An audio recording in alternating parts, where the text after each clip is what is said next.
दोस्तों, आज की कहानी में आपका स्वागत है। लेकिन कहानी शुरू करने से पहले कमेंट करके हमें ज़रूर बताएं कि आप हमारी वीडियो कहां से देख रहे हैं और हाँ, वीडियो को लाइक करें और चैनल को सब्सक्राइब करना बिल्कुल न भूलें। तो चलिए शुरू करते हैं आज की एक ऐसी रहस्यमय कहानी, जिसका सच सामने आने के बाद मेरे पैरों तले जमीन खिसक गई थी। मेरा नाम आरव है और मेरी उम्र 29 साल है।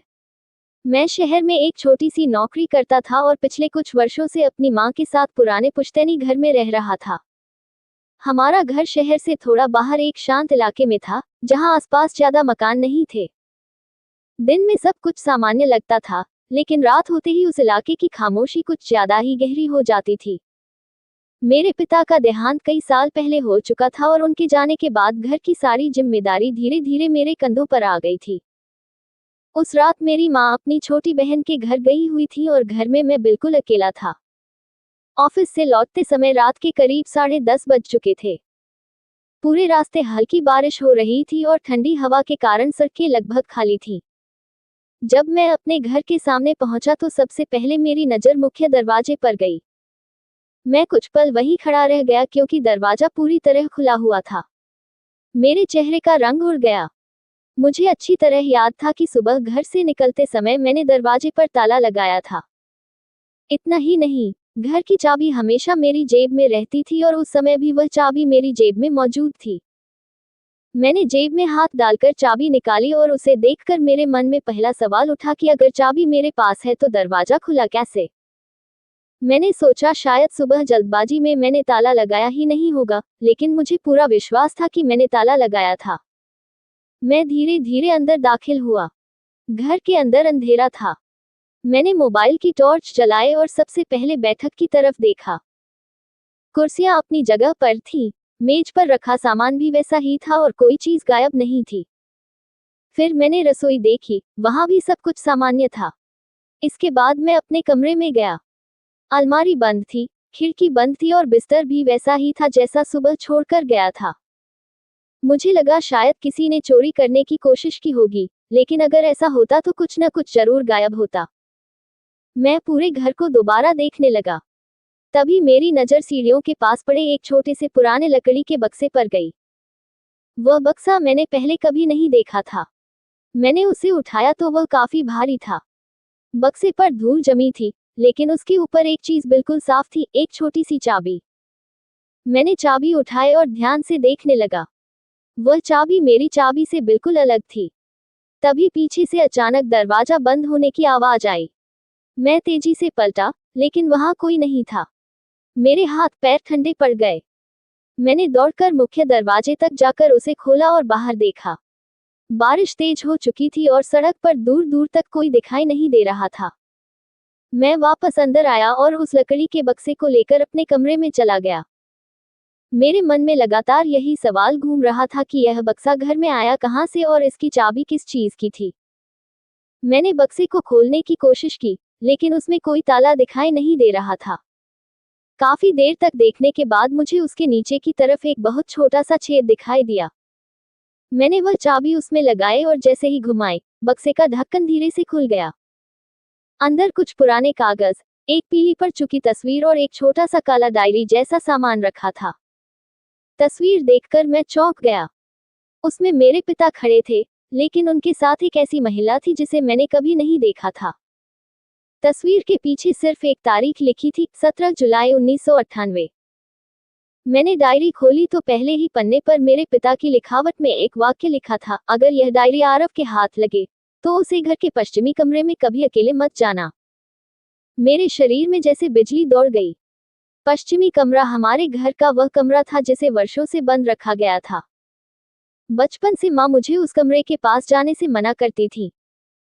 मैं हमेशा सोचता था कि वहां पुराने सामान पड़े होंगे, इसलिए ताला लगा रहता है। लेकिन उस रात पहली बार मुझे लगा कि उस कमरे के पीछे कोई ऐसी बात छिपी है जिसके बारे में मुझसे हमेशा झूठ बोला गया था।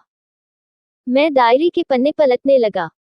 अगले पन्ने पर लिखा था कि इस घर में रहने वाले हर व्यक्ति को एक दिन एक ऐसी चीज दिखाई देती है जिसे वह समझ नहीं पाता। आगे लिखा था कि घर की असली चाबी हमेशा उस व्यक्ति के पास नहीं होती जो घर में रहता है। ये पढ़कर मेरी नज़र तुरंत अपनी चाबी पर गई।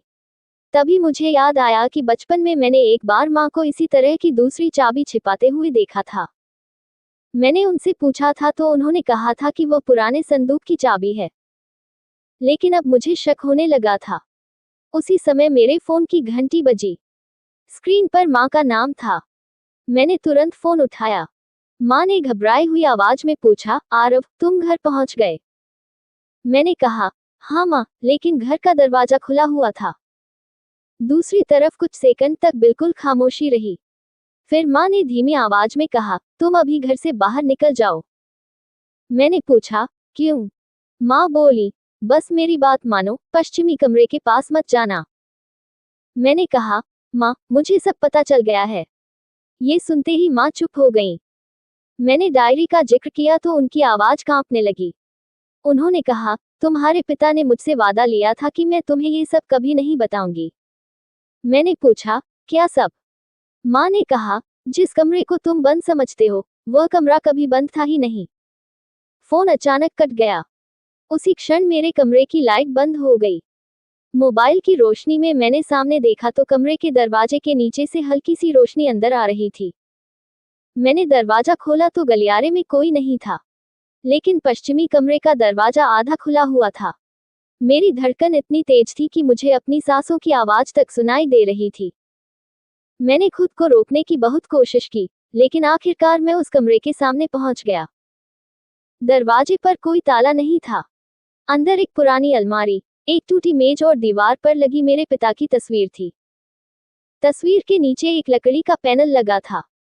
मैंने उसे हटाया तो पीछे एक छोटा सा रास्ता दिखाई दिया। मेरे हाथ कांपने लगे। उस रास्ते के अंदर जाने पर नीचे जाने वाली सीढ़ियां थीं। मैं धीरे धीरे नीचे उतरने लगा। सीढ़ियों के आखिर में एक छोटा कमरा था और उस कमरे के बीचों बीच लोहे का एक बड़ा संदूक रखा था। संदूक पर वही निशान बना था जो मुझे लकड़ी के बक्से पर मिला था। मैंने अपनी जेब से वह छोटी चाबी निकाली और संदूक के ताले में लगा दी। चाबी बिल्कुल सही थी। ताला खुलते ही मेरे सामने पुराने दस्तावेजों का ढेर था। उनमें हमारे घर की जमीन के कागज, कुछ पुराने पत्र और एक लिफाफा था जिस पर मेरा नाम लिखा था। मैंने लिफाफा खोला। अंदर मेरे पिता का पत्र था। उसमें लिखा था कि करीब 30 साल पहले हमारे परिवार के साथ एक ऐसी घटना हुई थी जिसे छिपाने के लिए उन्होंने घर के उस हिस्से को बंद कर दिया था। लेकिन सबसे बड़ा रहस्य यह था कि जिस महिला की तस्वीर मुझे मिली थी, वह कोई अजनबी नहीं थी। वह मेरी बड़ी बहन थी। मेरी सांस रुक गई। मुझे हमेशा बताया गया था कि मैं अपने माता पिता की इकलौती संतान हूँ। पत्र में लिखा था कि मेरी बहन जन्म के कुछ महीनों बाद गायब हो गई थी और उसके बाद परिवार ने यह बात दुनिया से छिपा दी। लेकिन उसके गायब होने के पीछे कोई दुर्घटना नहीं थी। मेरे पिता को शक था कि घर में कोई ऐसा व्यक्ति आता जाता था जिसके पास घर की दूसरी चाबी थी। उन्होंने उस व्यक्ति को पकड़ने के लिए पश्चिमी कमरे में एक गुप्त रास्ता बनाया था।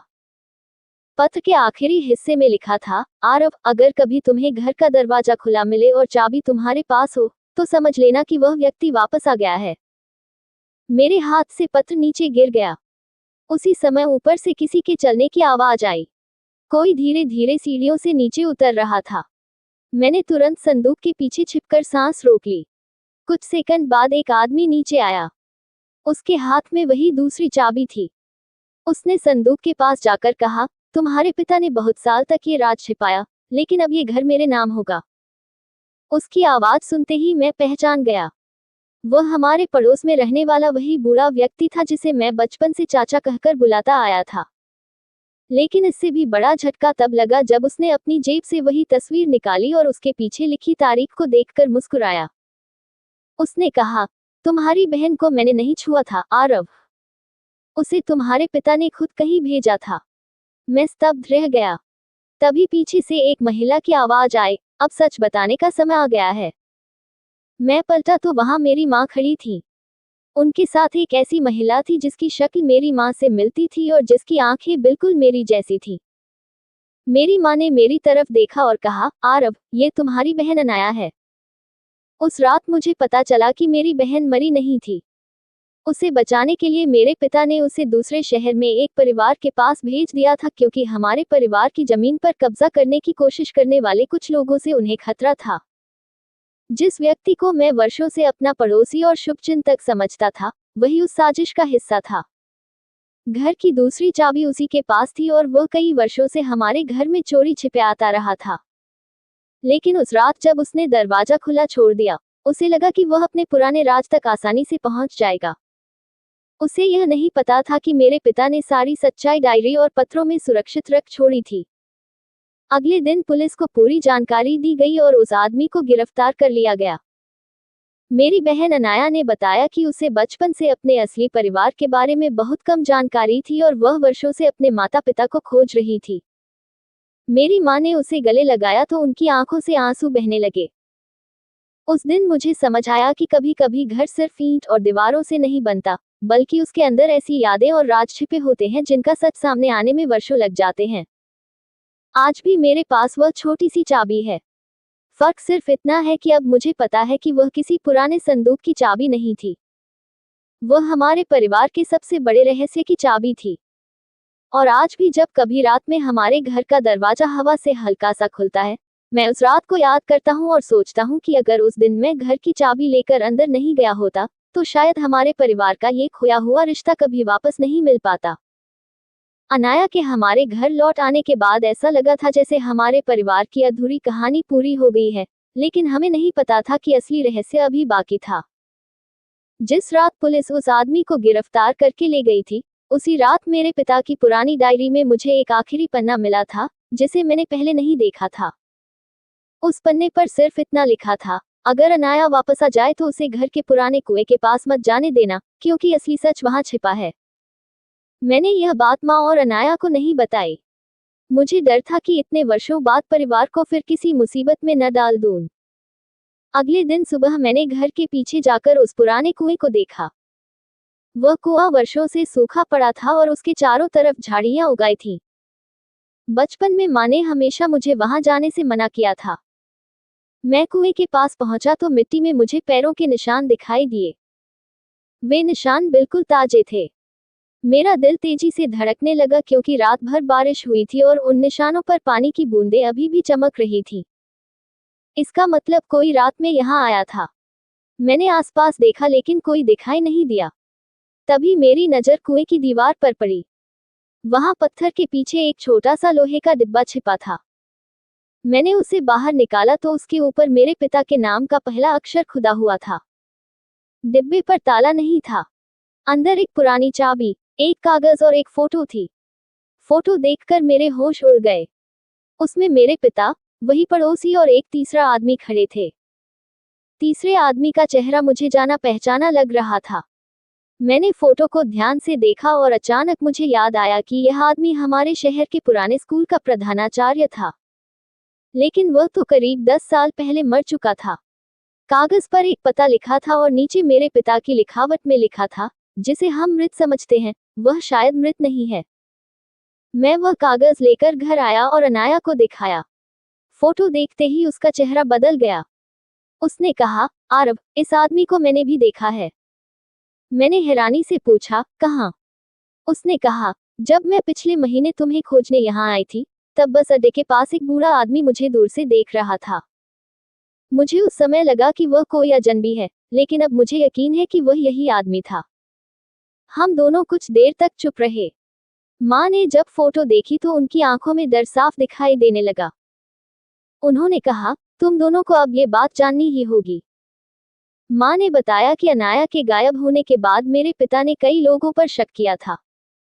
उनमें सबसे बड़ा शक उसी स्कूल के प्रधानाचार्य पर था, क्योंकि वह हमारे परिवार की जमीन खरीदना चाहता था। लेकिन अचानक एक दिन वह गायब हो गया और कुछ समय बाद खबर आई कि उसकी मौत हो गई है। मेरे पिता ने उस खबर पर कभी विश्वास नहीं किया था। उन्होंने अपनी डायरी में कई जगह लिखा था कि वह आदमी अपनी मौत का नाटक करके कहीं छिप गया है।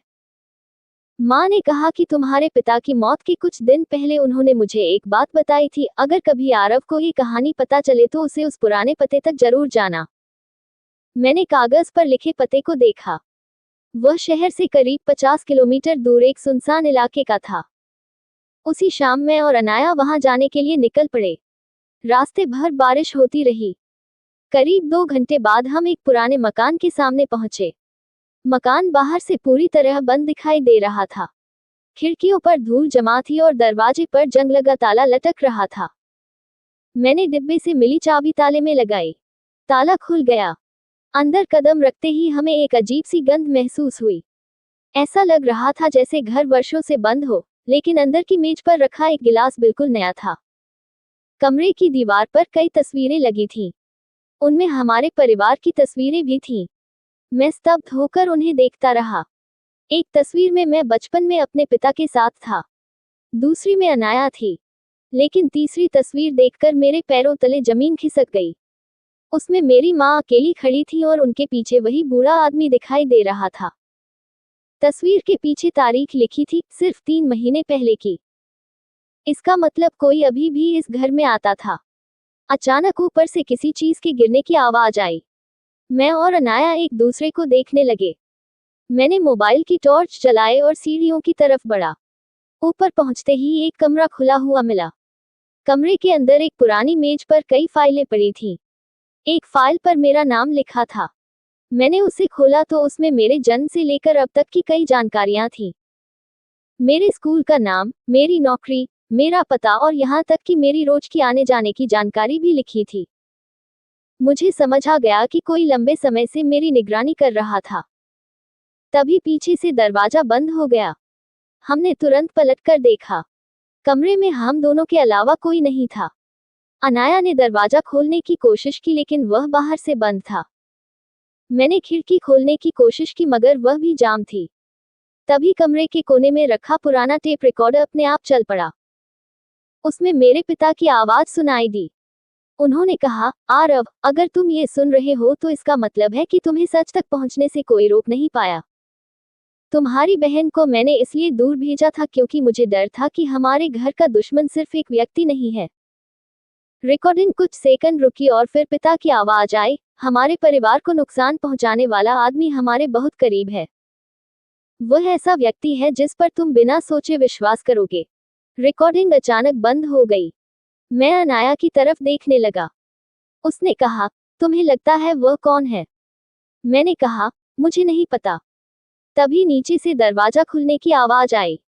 किसी ने घर में प्रवेश किया था। हमने कमरे की लाइट बंद कर दी और चुपचाप खिड़की के पास छिप गए। कुछ ही देर बाद सीढ़ियों पर कदमों की आवाज सुनाई दी। कोई धीरे धीरे ऊपर आ रहा था। दरवाजे के बाहर कदम रुक गए।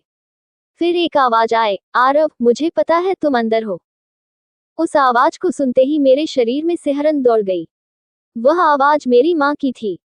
लेकिन मेरी माँ तो हमारे साथ नीचे थी।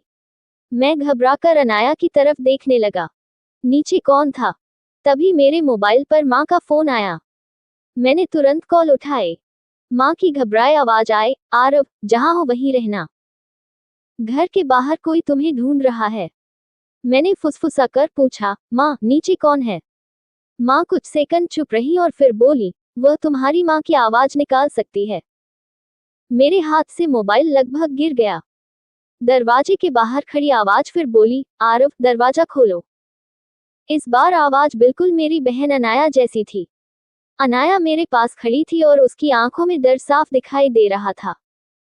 उसने मेरे हाथ को कसकर पकड़ लिया। हम दोनों समझ चुके थे कि बाहर जो भी था, वह हमारे परिवार के बारे में बहुत कुछ जानता था। कुछ देर बाद कदमों की आवाज दूर चली गई। हमने इंतजार किया और फिर कमरे की दूसरी खिड़की तोड़कर बाहर निकलने का रास्ता बनाया। बाहर आते ही हमने पुलिस को फोन किया। पुलिस जब उस मकान में पहुंची तो वहां कोई नहीं था। लेकिन एक कमरे में उन्हें एक पुराना कंप्यूटर मिला। कंप्यूटर में हमारे परिवार से जुड़ी सैकड़ों फाइलें थीं। सबसे हैरान करने वाली बात यह थी कि आखिरी फाइल उसी दिन बनाई गई थी और उसका नाम था आरव और अनाया, अगला चरण। पुलिस ने तुरंत उस जगह को सील कर दिया। लेकिन मेरे मन में एक सवाल रह गया था कि अगर पड़ोसी गिरफ्तार हो चुका था तो ये सब कौन कर रहा था? अगले दिन जेल से उस पड़ोसी ने पुलिस को एक संदेश भेजा। उसने कहा कि वह अकेला नहीं था और जिस आदमी को हम वर्षों से मृत समझते आए हैं, वह सच में जिंदा है। उसने ये भी बताया कि हमारे पिता की मौत प्राकृतिक नहीं थी। मेरे पिता को रास्ते से हटाया गया था क्योंकि उन्होंने एक ऐसा दस्तावेज खोज लिया था जिसमें हमारे परिवार की जमीन के साथ साथ शहर के कई बड़े लोगों के नाम जुड़े थे। और अब वह दस्तावेज मेरे घर में कहीं छिपा था। मैं घर लौटा और पिता की पुरानी चीजें तलाशने लगा। घंटों खोजने के बाद मुझे उनकी पुरानी घड़ी मिली। घड़ी के पीछे एक बहुत छोटा सा निशान बना था। मैंने उसे दबाया तो पीछे का हिस्सा खुल गया। अंदर एक छोटी मेमोरी कार्ड जैसी चीज थी। उसे कंप्यूटर में डालते ही स्क्रीन पर एक वीडियो चलने लगा। वीडियो में मेरे पिता बैठे थे। उन्होंने कैमरे की तरफ देखकर कहा, अगर यह वीडियो तुम देख रहे हो तो शायद मैं इस दुनिया में नहीं हूं। लेकिन मेरी सबसे बड़ी गलती ये थी कि मैंने दुश्मन को घर के बाहर समझा। असली दुश्मन घर के अंदर था। वीडियो यहीं रुक गया। मेरी और अनाया की नजरें एक दूसरे से मिली। तभी पीछे से माँ की आवाज आई, तुम दोनों ने आखिरकार वह वीडियो देख ही लिया। मैंने पलटकर माँ को देखा। उनके चेहरे पर डर नहीं था, बल्कि एक अजीब सी शांति थी। उन्होंने धीरे से कहा, अब तुम्हें वह सच भी जानना होगा जो तुम्हारे पिता मुझसे छिपाते रहे। मैंने पूछा, कौन सा सच? माँ ने कहा, तुम्हारे पिता की मौत से एक रात पहले वह आदमी हमारे घर आया था और वह अकेला नहीं था। मैंने पूछा, उसके साथ कौन था? माँ ने मेरी आंखों में देखते हुए कहा, तुम्हारे पिता का सबसे करीबी दोस्त। ये सुनते ही मेरे दिमाग में एक ही चेहरा आया। लेकिन माँ ने जो नाम लिया उसे सुनकर मेरी दुनिया फिर से बदल गई। माँ ने जो नाम लिया उसे सुनकर मेरी दुनिया फिर से बदल गई। उन्होंने कहा, तुम्हारे पिता का सबसे करीबी दोस्त देवेंद्र था।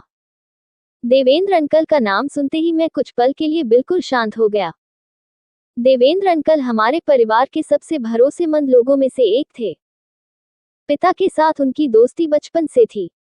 मेरे बचपन की लगभग हर तस्वीर में वह हमारे साथ दिखाई देते थे। मेरी पढ़ाई से लेकर नौकरी लगने तक उन्होंने कई बार मेरी मदद की थी। अनाया ने मेरी तरफ देखा और बोली, लेकिन अगर देवेंद्र अंकल इस सब में शामिल थे तो उन्होंने हमें इतने सालों तक क्यों ढूंढा? माँ ने धीमी आवाज में कहा, क्योंकि वह दो तरफ खेल रहा था। मैंने पूछा, माँ, साफ साफ बताए आखिर हुआ क्या था? माँ ने कुर्सी पर बैठते हुए कहा, तुम्हारे पिता को बहुत पहले पता चल गया था कि हमारी जमीन सिर्फ जमीन नहीं है। उसके नीचे पुरानी सुरंगों का एक रास्ता था, जो अंग्रेजों के समय बनाया गया था। उस रास्ते से कभी कीमती सामान और सरकारी दस्तावेज छिपाकर ले जाए जाते थे। तुम्हारे पिता को एक पुराने कागज से पता चला कि उस जमीन का एक हिस्सा आज भी कानूनी रूप से हमारे परिवार के नाम था। कई लोग उस जमीन पर कब्जा करना चाहते थे। देवेंद्र भी उनमें से एक था। मैं हैरान होकर माँ की बातें सुन रहा था। उन्होंने आगे कहा, तुम्हारे पिता ने जब इस रहस्य को समझना शुरू किया तो उन्होंने देवेंद्र पर शक किया। लेकिन तब तक बहुत देर हो चुकी थी। देवेंद्र ने तुम्हारे पिता का विश्वास जीतकर घर के हर कोने की जानकारी हासिल कर ली थी। मैंने पूछा, लेकिन अनाया को घर से दूर क्यों भेजा गया? माँ ने कहा, क्योंकि देवेंद्र को पता चल गया था कि तुम्हारे पिता के पास जमीन से जुड़े असली दस्तावेज हैं और उसे ये भी मालूम था कि तुम्हारे पिता के बाद सबसे बड़ा खतरा तुम दोनों को होगा। तभी अनाया ने अचानक कहा, माँ, मुझे कुछ याद आ रहा है। हम दोनों उसकी तरफ देखने लगे। उसने आंखें बंद करके कहा, जब मैं बहुत छोटी थी, मुझे एक आदमी रात में कहीं लेकर गया था। मुझे याद है कि मैं रो रही थी और कोई मुझे बार बार कह रहा था कि अगर चुप नहीं हुई तो आरव को भी मुझसे दूर कर देंगे। मेरे शरीर में सिहरन दौड़ गई। मैंने पूछा, क्या तुम्हें उसका चेहरा याद है? अनाया ने कुछ सेकंड सोचा और फिर बोली, चेहरा साफ नहीं याद, लेकिन उसकी उंगली में एक बड़ी सी चांदी की अंगूठी थी, जिस पर सांप जैसा निशान बना था।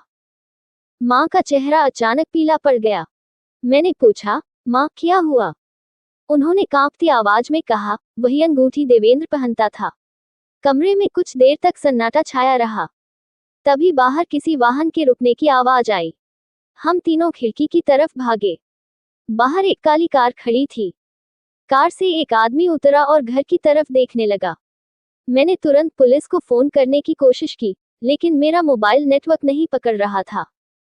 तभी घर की सारी लाइटें बंद हो गईं। माँ ने फुसफुसा कर कहा, पीछे वाला दरवाजा बंद कर दो। मैं दौड़कर पीछे गया और दरवाजा बंद करने ही वाला था कि मुझे बाहर किसी की परछाई दिखाई दी। मैंने तुरंत दरवाजा बंद किया। कुछ ही सेकंड बाद किसी ने दरवाजे पर जोर से दस्तक दी। फिर एक आवाज आए, आरव, दरवाजा खोलो। मैं देवेंद्र हूँ। मेरा दिल जोर जोर से धड़कने लगा। मैंने माँ की तरफ देखा। उन्होंने सिर हिलाकर साफ मना कर दिया। बाहर से फिर आवाज आई, तुम्हारी माँ ने तुम्हें सब नहीं बताया है। मैं चुप रहा। कुछ देर बाद दरवाजे के नीचे से एक लिफाफा अंदर सरका दिया गया। उसमें एक फोटो थी। फोटो देखकर मैं हैरान रह गया। उसमें मेरे पिता और देवेंद्र के साथ एक तीसरा व्यक्ति खड़ा था। इस बार उस व्यक्ति का चेहरा साफ दिखाई दे रहा था। वह वही आदमी था जिसे हमने उस पुराने मकान की तस्वीरों में देखा था। मैंने माँ से पूछा, ये कौन है? माँ ने जवाब देने के बजाय अपनी आंखें बंद कर ली। फिर बोली, तुम्हारे पिता का बड़ा भाई। मैं चौंक गया। लेकिन मेरे चाचा तो बचपन में ही मर गए थे। माँ ने कहा, यही तो सबसे बड़ा झूठ था। अचानक बाहर खड़ी कार की हेडलाइट बंद हो गई। कुछ देर बाद वहां कोई नहीं था। मैंने दरवाजा खोला तो लिफाफे के साथ एक छोटी चाबी पड़ी थी। चाबी के साथ एक पर्ची थी जिस पर लिखा था, घर के नीचे तीसरी दीवार। मुझे अब समझ आ गया था कि हमारे पुराने घर में सिर्फ एक गुप्त रास्ता नहीं था, शायद उसके अंदर कोई और कमरा भी था। रात के करीब 2 बजे हम तीनों ने पश्चिमी कमरे के नीचे बने रास्ते को दोबारा खोजा। उस रास्ते में आगे जाकर 3 दीवारें थीं। पहली दीवार के पीछे कुछ नहीं था। दूसरी दीवार के पीछे पुराने लकड़ी के बक्से रखे थे। तीसरी दीवार पर वही सांप का निशान बना था जो अनाया ने देवेंद्र की अंगूठी पर देखा था। मैंने चाबी उस दीवार के एक छोटे से छेद में लगाई। दीवार का एक हिस्सा धीरे धीरे पीछे हट गया और हमारे सामने एक संकरा रास्ता खुल गया। अंदर जाते ही हमें पुरानी फाइलों और लोहे की अलमारियों से भरा एक कमरा मिला। एक अलमारी पर मेरे पिता का नाम लिखा था। हमने उसे खोला तो उसमें जमीन के असली दस्तावेज, पुराने नक्शे और कई लोगों के नामों की सूची थी। उस सूची में देवेंद्र का नाम भी था, लेकिन उसके नीचे एक और नाम लिखा था, मेरा अपना नाम। मैं कुछ समझ नहीं पाया। तभी अनाया ने एक फाइल उठाकर कहा, आरव, इसमें तुम्हारे बारे में लिखा है। फाइल में लिखा था कि मेरे पिता ने मुझे इस पूरे मामले से दूर रखने के लिए जानबूझकर मुझे कुछ नहीं बताया था, लेकिन अगर कभी दुश्मन घर तक पहुंच जाए तो सारी संपत्ति और दस्तावेज मेरे नाम कर दिए जाएं। इसका मतलब यह था कि असली लक्ष्य मैं था। तभी कमरे की दूसरी तरफ से हल्की आवाज आई। हम तीनों ने पलटकर देखा। एक आदमी अंधेरे से बाहर आया। वह देवेंद्र नहीं था। उसने अपने हाथ ऊपर किए और कहा, डरो मत, मैं तुम्हारे पिता का आदमी हूँ।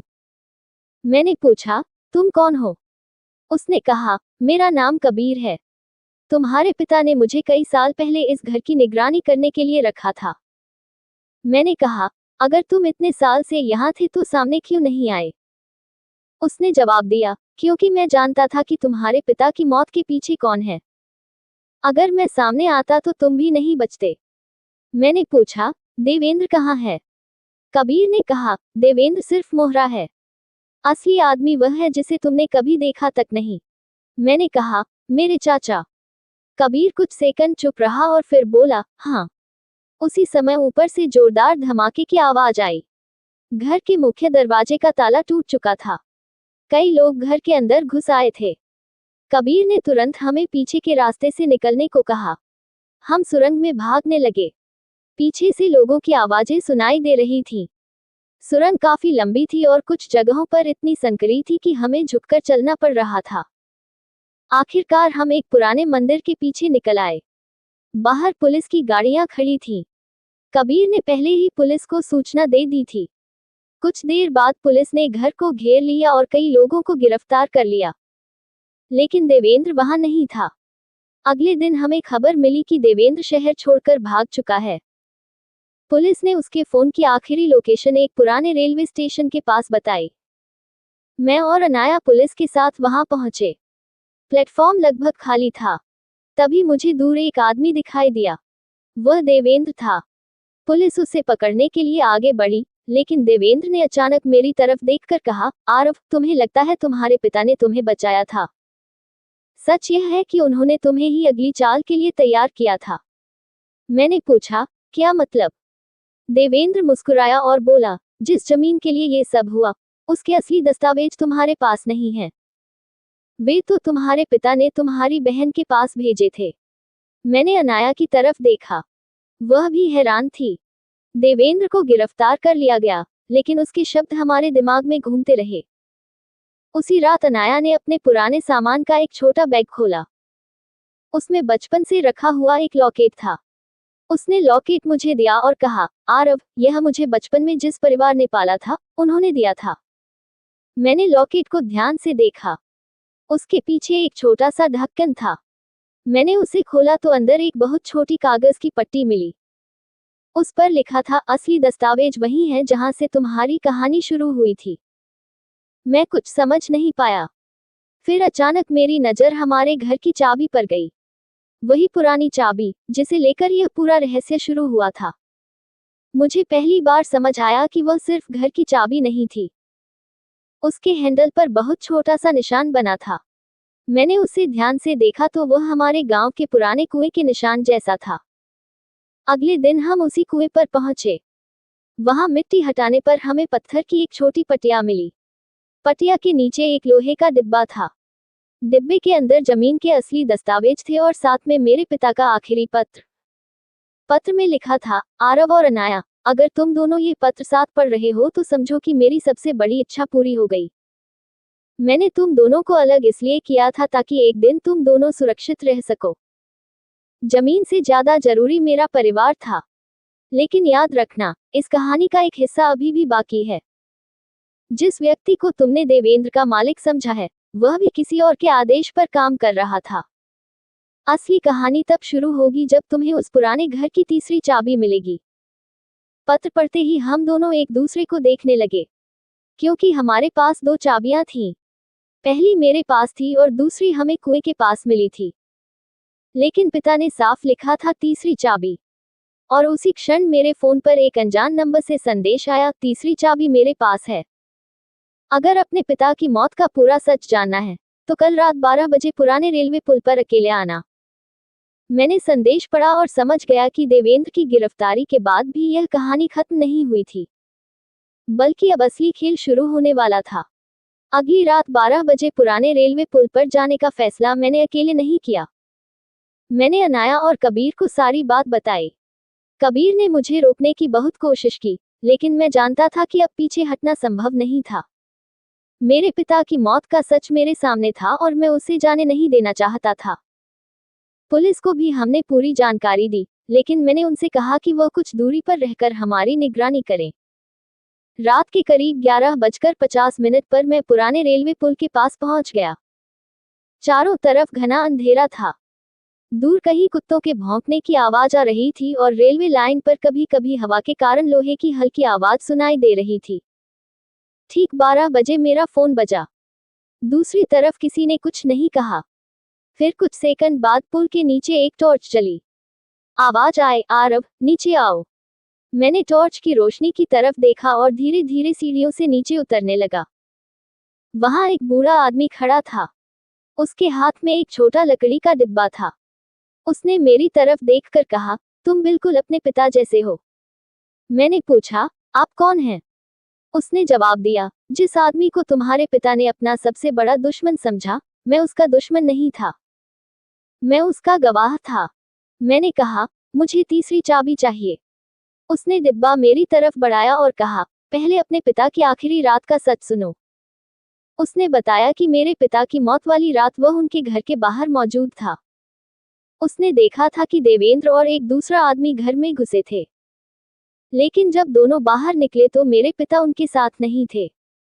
उस बूढ़े आदमी ने कहा, तुम्हारे पिता को किसी ने मारा नहीं था, उन्हें मजबूर किया गया था कि वह एक दस्तावेज पर हस्ताक्षर करें, लेकिन उन्होंने हस्ताक्षर करने से इनकार कर दिया। उसी रात उन्होंने अपनी मौत का नाटक करने की योजना बनाई थी। मैं हैरान रह गया। मैंने पूछा, तो मेरे पिता मरे कैसे? उसने कहा, तुम्हारे पिता को बचाने की कोशिश की गई थी, लेकिन योजना असफल हो गई। उसने बताया कि पिता ने अपने एक भरोसेमंद आदमी की मदद से अस्पताल में नकली पहचान के तहत इलाज कराने की कोशिश की थी, लेकिन रास्ते में उनकी हालत बिगड़ गई। उन्होंने मरने से पहले उसे तीसरी चाबी सौंप दी थी। मैंने पूछा, तो मेरे पिता ने मुझे कभी यह सब क्यों नहीं बताया? बूढ़े आदमी ने कहा, क्योंकि वह जानते थे कि अगर तुम सच जान गए तो तुम्हारी जान भी खतरे में पड़ जाएगी। फिर उसने लकड़ी का डिब्बा खोला। अंदर तीसरी चाबी थी। मैंने उसे हाथ में लिया तो उस पर वही सांप का निशान बना था। मैंने पूछा, ये चाबी किस चीज की है? बूढ़े आदमी ने कहा, तुम्हारे घर की नहीं, उस जगह की है जहां तुम्हारे पिता ने अपनी सबसे बड़ी गवाही छिपाई थी। तभी अचानक पीछे से गोली चलने की आवाज आई। बूढ़ा आदमी जमीन पर गिर पड़ा। मैं घबराकर पीछे हटा और पास की दीवार के पीछे छिप गया। कुछ ही सेकंड बाद दो लोग पुल के नीचे आए। उनमें से एक की आवाज मैंने पहचान ली। वह देवेंद्र था। लेकिन देवेंद्र तो पुलिस की हिरासत में था। मेरा दिमाग सुन्न हो गया। तभी समझ आया कि जिसे पुलिस ने पकड़ा था वह देवेंद्र जैसा दिखने वाला कोई दूसरा व्यक्ति था। असली देवेंद्र अब मेरे सामने खड़ा था। उसने अपने साथी से कहा, आरव को जिंदा पकड़ो। मैं तुरंत वहां से भागा। पीछे से दोनों लोग मेरे पीछे दौड़ने लगे। मैं रेलवे लाइन पार करके दूसरी तरफ पहुंचा और छिप गया। कुछ मिनट बाद कबीर और पुलिस वहां पहुंच गए। दोनों आदमी भाग चुके थे। बूढ़ा आदमी घायल था, लेकिन जीवित था। पुलिस ने उसे अस्पताल पहुंचाया। अगले दिन उसने हमें बताया कि तीसरी चाबी शहर के पुराने पोस्ट ऑफिस में एक लॉकर की थी। हम पुलिस के साथ वहां पहुंचे। लॉकर खोलने पर एक पेन ड्राइव, कुछ तस्वीरें और एक वीडियो मिला। वीडियो में मेरे पिता दिखाई दे रहे थे। उन्होंने कहा, अगर यह वीडियो आरव तक पहुंचा है तो इसका मतलब है कि देवेंद्र अभी भी आजाद है। लेकिन सबसे जरूरी बात यह है कि देवेंद्र अकेला नहीं है। उसके पीछे वह आदमी है जिसने मेरे परिवार को वर्षों तक नियंत्रित किया। वीडियो में पिता ने एक नाम लिया और उस नाम को सुनते ही मेरे हाथ कांपने लगे। वह नाम था शेखर। शेखर वही व्यक्ति था जो मेरे पिता की मौत के बाद लगातार हमारे परिवार की मदद करने का दावा करता रहा था। वह शहर का बड़ा कारोबारी था और पिता का पुराना मित्र भी। मैंने अनाया की तरफ देखा। उसने तुरंत कहा, तो देवेंद्र सिर्फ मोहरा था। हमने पुलिस को पूरी जानकारी दी। उसी शाम शेखर के घर पर छापा पड़ा, लेकिन वह वहां नहीं मिला। उसके घर की तलाशी में एक पुरानी डायरी मिली। डायरी के आखिरी पन्ने पर हमारे घर का नक्शा बना था। नक्शे में पश्चिमी कमरे के नीचे एक और कमरा दिखाया गया था, जिसका हमें अब तक पता नहीं था। हम उसी रात घर लौटे और नक्शे के अनुसार फर्श की एक जगह खोदनी शुरू की। कुछ देर बाद लोहे की आवाज आई। वहां पत्थर की एक पटिया थी। उसे हटाते ही एक सीढ़ी नीचे जाती दिखाई दी। हम नीचे उतरे तो एक बहुत छोटा कमरा मिला। कमरे की दीवारों पर पुराने अखबारों की कटिंग लगी थी। एक कटिंग में मेरे पिता की मौत की खबर थी, दूसरी में अनाया के गायब होने की खबर। लेकिन तीसरी कटिंग देखकर मेरी सांस रुक गई। वह खबर मेरी जन्मतिथि से जुड़ी थी। उसमें लिखा था कि मेरे जन्म के दिन अस्पताल में 2 बच्चों का जन्म हुआ था और उनमें से एक बच्चा कुछ घंटों बाद गायब हो गया था। मैं ये पढ़कर स्तब्ध रह गया। मैंने माँ से पूछा, क्या मैं सच में आपका बेटा हूँ? माँ की आंखों में आंसू आ गए। उन्होंने कहा, हाँ आरव, तुम मेरे बेटे हो, लेकिन तुम्हारे जन्म की रात जो हुआ वह हमने तुमसे छिपाया था। मैंने पूछा, क्या? माँ ने बताया कि उस रात अस्पताल में एक बच्चे को चुराने की कोशिश हुई थी। मेरे पिता ने उसे रोकने की कोशिश की थी। उस घटना के बाद उन्हें पता चला कि शहर में बच्चों और जमीन से जुड़े एक बड़े गिरोह का नेटवर्क था। अनाया का गायब होना भी उसी नेटवर्क से जुड़ा था। पिता ने अनाया को बचाकर दूसरे परिवार के पास भेज दिया था और मुझे अपने पास रखा था। लेकिन असली मकसद सिर्फ जमीन नहीं था। उस गिरोह को कुछ पुराने दस्तावेज चाहिए थे जिनमें कई बड़े लोगों के नाम थे। मेरे पिता ने वे दस्तावेज छिपा दिए थे। कमरे में हमें एक आखिरी फाइल मिली। उस फाइल पर लिखा था ऑपरेशन परिवार। अंदर कई नाम थे। उनमें देवेंद्र, शेखर और कई दूसरे लोगों के नाम थे। लेकिन आखिरी नाम देखकर मैं कुछ देर तक फाइल को घूरता रहा। वह नाम मेरी माँ का था। मैंने माँ की तरफ देखा। उन्होंने सिर झुका लिया। मैंने पूछा, माँ, आपका नाम इसमें क्यों है? माँ ने रोते हुए कहा, क्योंकि तुम्हारे पिता ने मुझे भी पूरी सच्चाई नहीं बताई थी। तभी कमरे के बाहर किसी के चलने की आवाज आई।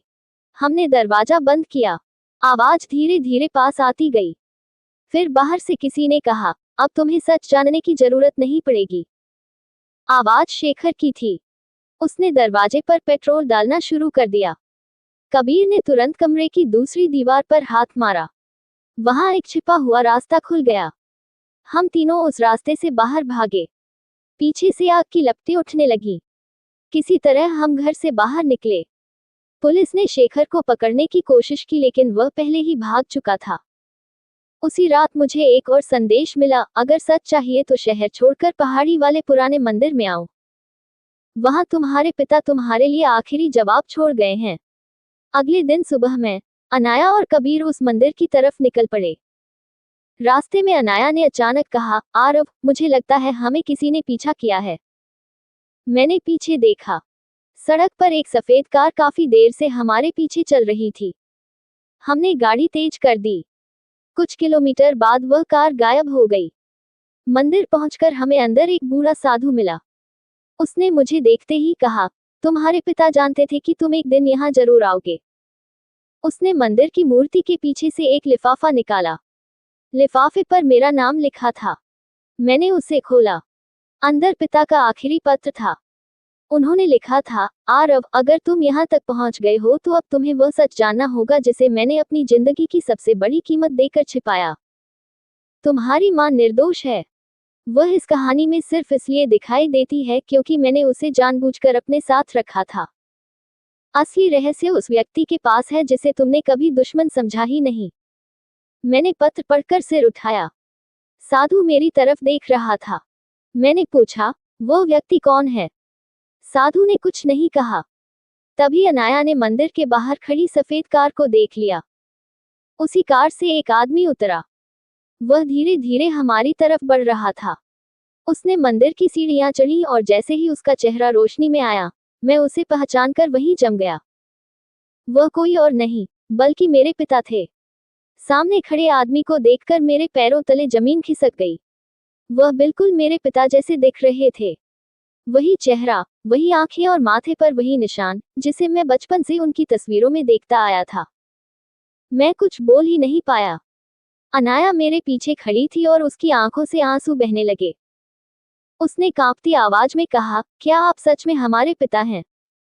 वह आदमी कुछ देर तक हम दोनों को देखता रहा और फिर बोला, हाँ, मैं तुम्हारा पिता हूँ। मेरी आंखों के सामने जैसे पूरी दुनिया घूमने लगी। मैंने गुस्से में पूछा, तो इतने सालों तक आप कहाँ थे? हमें क्यों छोड़ दिया? माँ को क्यों अकेला छोड़ दिया? पिता ने सिर झुका लिया और कहा, मैंने तुम्हें नहीं छोड़ा था, बेटा। मैं तुम्हें बचाने के लिए तुमसे दूर रहा। उन्होंने बताया कि उनकी मौत की खबर जानबूझकर फैलाई गई थी, ताकि शेखर और उसके साथियों को विश्वास हो जाए कि वह मर चुके हैं। लेकिन जिस रात वह अस्पताल ले जाए जा रहे थे, उन्होंने रास्ते में अपना ठिकाना बदल लिया और कई वर्षों तक एक नकली पहचान के साथ छिपकर उन लोगों के खिलाफ सबूत जुटाते रहे। उन्होंने कहा, मैं वापस आना चाहता था, लेकिन अगर मैं सामने आता तो तुम दोनों की जान खतरे में पड़ जाती। मैंने पूछा, फिर अब क्यों लौटे? पिता ने मेरी तरफ देखकर कहा, क्योंकि अब वे लोग कमजोर हो चुके हैं और हमारे पास उनके खिलाफ पर्याप्त सबूत हैं। उसी समय मंदिर के बाहर पुलिस की गाड़ियां आकर रुकी। कबीर ने पहले ही पुलिस को सूचना दे दी थी। शेखर भी वहीं पहुंच चुका था। पुलिस ने उसे घेर लिया और काफी देर तक चली बातचीत के बाद उसने आखिरकार अपना अपराध स्वीकार कर लिया। उसने बताया कि जमीन के दस्तावेज और पुराने नेटवर्क को अपने कब्जे में लेने के लिए उसने मेरे पिता के खिलाफ साजिश रची थी। देवेंद्र भी उसके साथ था। अनाया को बचपन में दूर भेजने का फैसला मेरे पिता ने इसलिए किया था क्योंकि उन्हें पता था कि वह गिरोह बच्चों को भी निशाना बना सकता है। पुलिस ने शेखर और उसके साथियों को गिरफ्तार कर लिया। कई वर्षों से छिपा हुआ सच आखिरकार दुनिया के सामने आ गया। लेकिन मेरे पिता की वापसी जितनी खुशी लेकर आई थी, उससे कहीं ज्यादा दुख भी साथ लाई थी। वर्षों तक छिपकर रहने के कारण उनका स्वास्थ्य बहुत खराब हो चुका था। उन्होंने माँ से मिलने की इच्छा जताई। जब हम घर पहुंचे तो माँ दरवाजे पर खड़ी थी। पिता को सामने देखकर वह कुछ सेकंड तक उन्हें पहचान ही नहीं पाई। फिर उनकी आंखों से आंसू बह निकले। माँ ने उनके सीने से लगकर कहा, मैंने तुम्हें मरा हुआ मानकर इतने साल गुजार दिए। पिता ने कहा, मुझे माफ कर देना। उस रात पहली बार हमारा पूरा परिवार एक साथ बैठा था। लेकिन किस्मत को शायद कुछ और मंजूर था। आधी रात के बाद पिता की तबीयत अचानक बिगड़ गई। हमने उन्हें अस्पताल पहुंचाया। डॉक्टरों ने पूरी कोशिश की, लेकिन उनके शरीर ने साथ देना बंद कर दिया। जाते जाते उन्होंने मेरा हाथ पकड़ा और कहा, आरव, अब अपने परिवार को कभी बिखरने मत देना। फिर उन्होंने अनाया का हाथ मां के हाथ में रख दिया और आंखें बंद कर ली। उस पल मुझे लगा जैसे वर्षों से जिस पिता को पाने की उम्मीद थी, उन्हें पाकर भी मैं फिर खो चुका था। कुछ दिनों बाद गांव के शमशान घाट पर पिता का अंतिम संस्कार किया गया। आसमान पूरी तरह धुंधला था और हल्की बारिश हो रही थी। मैं चिता के सामने खड़ा था। मेरे हाथ कांप रहे थे। अनाया मां के पास खड़ी रो रही थी। कबीर भी थोड़ी दूरी पर सिर झुकाए खड़ा था। जब मैंने पिता को अंतिम अग्नि दी तो मेरी आंखों के सामने बचपन की सारी यादें घूमने लगी। मुझे उनका हाथ पकड़कर स्कूल जाना, रात में कहानी सुनाना, मेरी पहली साइकिल, मेरी पहली नौकरी और वह आखिरी दिन याद आया जब मुझे लगा था कि वह इस दुनिया में नहीं है। लेकिन आज मुझे पता था कि उन्होंने हमें कभी छोड़ा नहीं था। उन्होंने अपनी पूरी जिंदगी हमारी सुरक्षा के लिए खतरे में डाल दी थी। चिता की आग धीरे धीरे शांत हो रही थी और उसी समय अनाया ने मेरे कंधे पर हाथ रखा। उसने कहा, भैया, पापा चले गए, लेकिन उन्होंने हमें वापस एक कर दिया। मैंने आसमान की तरफ देखा और मन ही मन कहा, पापा, आपने अपना वादा पूरा कर दिया। अंतिम संस्कार के बाद हम घर लौटे। घर में प्रवेश करते ही मेरी नजर उस पुरानी चाबी पर पड़ी, जिससे ये पूरी कहानी शुरू हुई थी। मैंने उसे उठाया और पश्चिमी कमरे की दीवार पर टांग दिया। अब वह चाबी किसी रहस्य का प्रतीक नहीं थी। वह मेरे पिता की आखिरी निशानी थी। कुछ महीने बाद हमारी जमीन से जुड़े सारे मामले कानूनी रूप से खत्म हो गए। शेखर और उसके साथियों को सजा मिली और हमारे परिवार का नाम सभी आरोपों से मुक्त हो गया। अनाया ने हमारे साथ रहने का फैसला किया और मां के चेहरे पर वर्षों बाद फिर से मुस्कान लौट आई। मैंने अपने पिता की डायरी को संभाल कर रख लिया। डायरी के आखिरी पन्ने पर मैंने अपनी तरफ से सिर्फ एक लाइन लिखी, कुछ रिश्ते वक्त से नहीं टूटते, और कुछ सच्चाइयां मौत के बाद भी सामने आकर परिवार को जोड़ देती हैं। आज कई साल बीत चुके हैं। हमारे घर का पश्चिमी कमरा अब बंद नहीं है। वहां मेरे पिता की तस्वीर लगी है। हर साल उनकी बरसी पर हम तीनों वहां दीपक जलाते हैं। कभी कभी रात में हवा चलने पर वह पुरानी चाबी हल्की सी हिलती है और मुझे ऐसा लगता है जैसे पिता कह रहे हों, अब सब ठीक है। तब मैं मुस्कुराकर कहता हूँ, हाँ पापा, अब हमारा परिवार पूरा है। और यही उस कहानी का सबसे बड़ा सच था। जिस घर में वर्षों तक रहस्य, डर और झूठ छिपे रहे, उसी घर में आखिरकार प्यार, विश्वास और परिवार की जीत हुई।